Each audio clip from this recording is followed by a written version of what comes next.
શું લાગે છે તમને શું ખાવાનું બન્યું હશે હે મમ્મી શું બન્યું દાલ બાટી કોની ફરમાઈશ નકસુની એ નકસુદ ન તો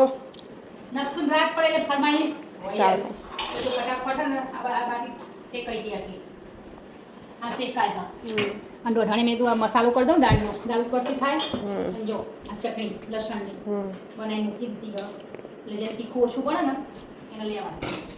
પહેલાં મસાલો કરું ને પછી વઘાર કરું દાળ વઘારી ના જ વઘારવાનું હા પણ આમાં થોડો મસાલો ચડી જતો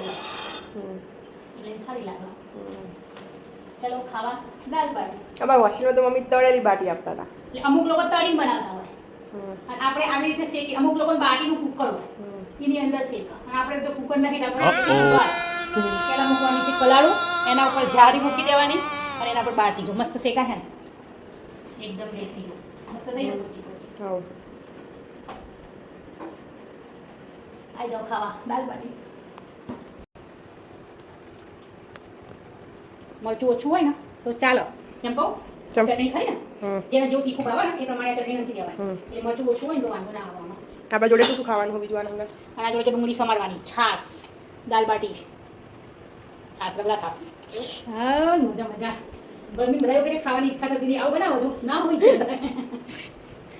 મજા પડી જાય ખાવાની તો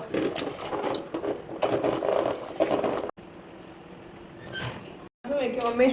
તેલ જો આ લાલ મરચા અને બે લવિંગ